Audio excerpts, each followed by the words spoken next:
चलिए अब हम लोग देखते हैं 4.3 इम्पैक्ट ऑफ इंडस्ट्रियल रिवॉल्यूशन, औद्योगिक क्रांति के प्रभाव। इम्पैक्ट मतलब प्रभाव होता है। The industrial revolution also encouraged the movement of masses towards city, which gave birth to an urban society. अब देखिए, ये जो औद्योगिक क्रांति हुई थी, इसके कारण जो लोग थे वो शहर के तरफ जाने लगे, तो अर्बन सोसाइटी का निर्माण हुआ। ठीक है, शहरी जनता हो गए। The workers now live close to the workshops or the factories where they were provided employment opportunity. अब जो श्रमिक थे वो अपने कार्यशालाओं या कारखानों के करीब रहते थे, जहां वे रोजगार के अवसर मिलते थे उन्हें, जहां काम मिलता था, क्योंकि शहरी समाज बन गया था। But the working condition in the factories were miserable, along with poor housing, hygiene and health condition. लेकिन कारखानों में काम करने की जो स्थिति थी वो दयनीय थी, बहुत ही खराब थी। स्वच्छता और स्वास्थ्य की स्थिति के साथ वो लोग दुखी थे। The factory owners had only one motive, that was to make profit.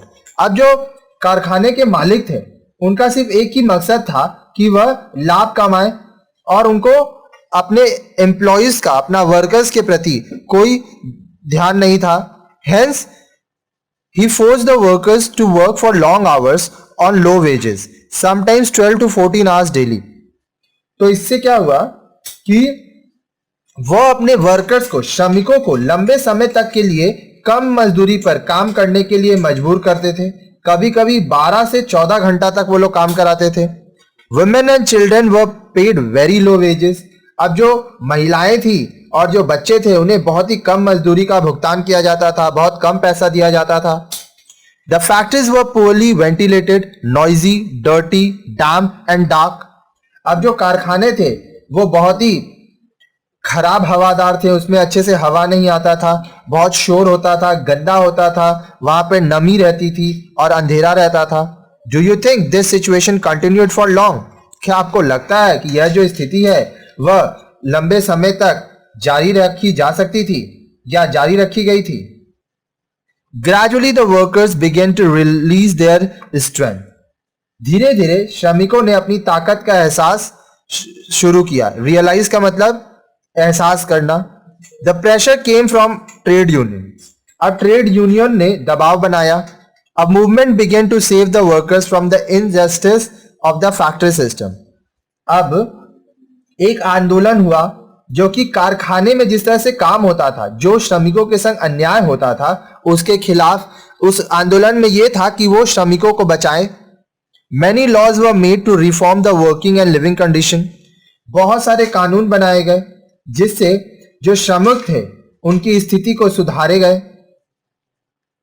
You will read more about in the coming section. आगे आप इसके बारे में और पढ़ेंगे। पहले हम लोग चलिए एक्टिविटी 4.2 करते हैं। गतिविधि 4.2, क्रियाकलाप 4.2।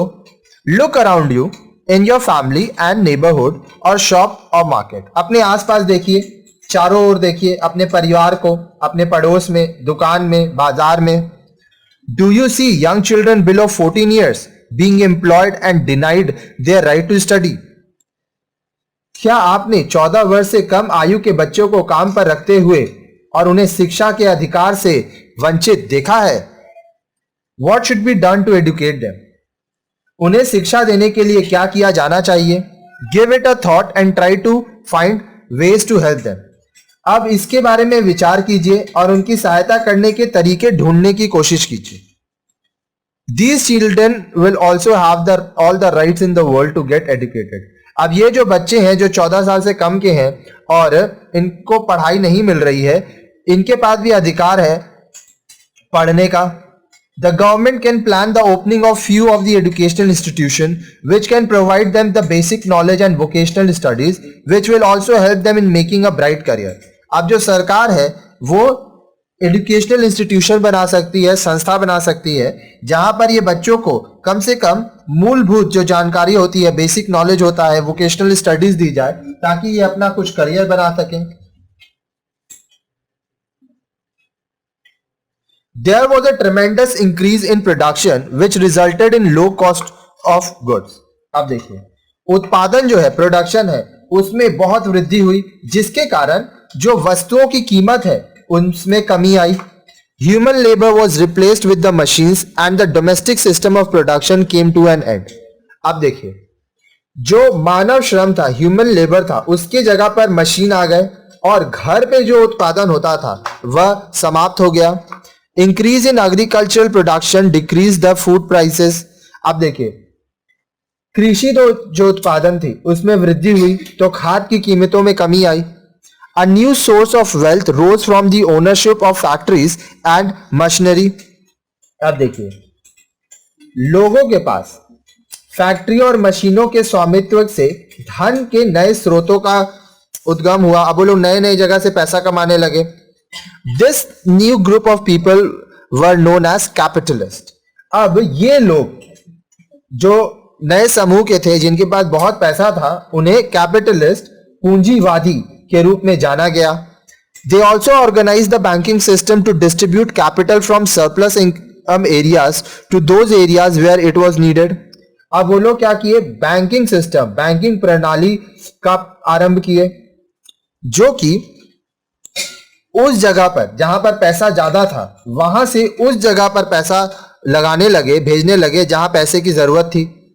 इन early 1700s the first private banks were opened by goldsmith, merchant and manufacturers. देखिए, बोला जा रहा है कि 1700 के प्रारंभ में सुनार लोग, व्यापारी लोग और विनिर्माता लोग पहला निजी बैंक खोले। Very soon industrial revolution spread to the country. शीघ्र ही, बहुत ही जल्दी औद्योगिक क्रांति अदर कंट्रीज, दूसरे देशों में भी फैल गई। The discoveries of trade routes encouraged competition among colonial and imperialist power for expanding their empires to fulfill the need of raw material, new markets and cheap labor. अब देखिए, व्यापार मार्गों की खोज ने कच्चे माल, नए बाजारों और सस्ते कारीगरों की आवश्यकता को पूरा करने के लिए अपने साम्राज्य को विस्तार करने के साथ निवेश और साम्राज्यवादी ताकतों में प्रतिस्पर्धा को बढ़ाया। कंपटीशन बढ़ा, किसमें, कॉलोनियल पावर, इंपीरियलिस्ट पावर, ताकि वो लोग अपना साम्राज्य बढ़ा सकें। It started a race for colonies among the European countries, rivalry particularly between England and France. अब इससे क्या हुआ, इससे यूरोप के देशों में प्रतिद्वंदिता विशेष रूप से इंग्लैंड और फ्रांस के बीच हुई। ठीक है, वो लोग के बीच में राइवलरी हुई, दुश्मनी हुई। Later on Italy, Germany and other countries also join the race. बाद में इस दौड़ में इटली, जर्मनी और दूसरे देश भी शामिल हो गए। These imperialist expansion led to struggle for supremacy and the two world war about which you will read further in the lesson. अब ये जो एक्सपेंशन हुआ, ये जो विस्तार हो रहा था, साम्राज्यवादी विस्तारों के वजह से बहुत संघर्ष हुआ और दो विश्व युद्ध हुए, जिनके बारे में अब हम लोग आगे के वीडियोस में पढ़ेंगे। They exploited the colonies and destroyed their traditional social, economic and political system.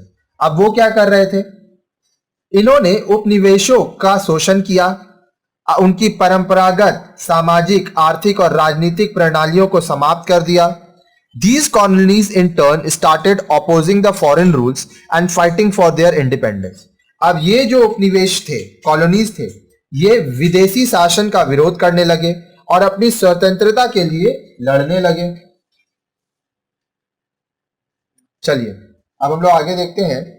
Intex question 4.1, इसको हिंदी में कहते हैं पाठगत प्रश्न 4.1। Which two natural resources played an important role in the birth of industrial revolution in England?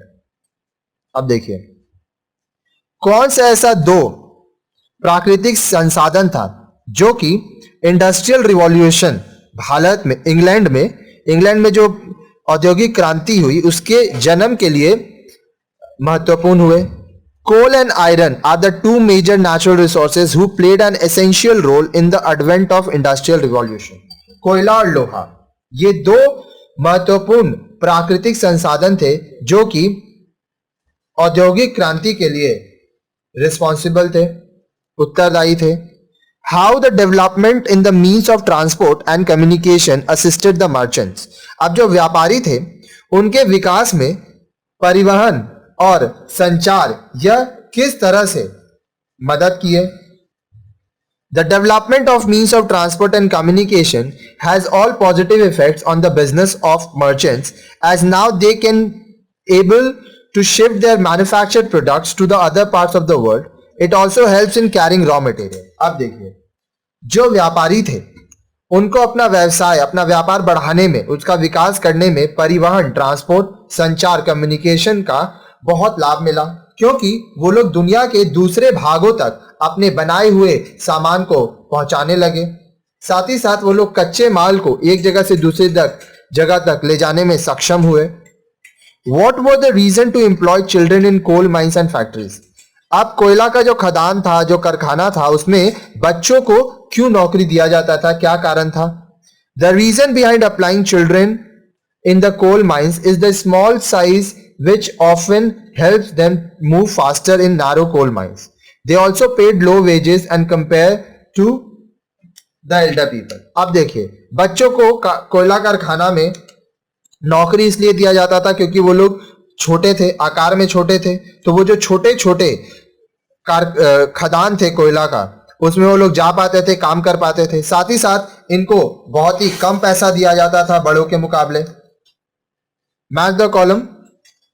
Iron industry, electric motor, steam engine, spinning jenny, spinning mule, flying shuttle.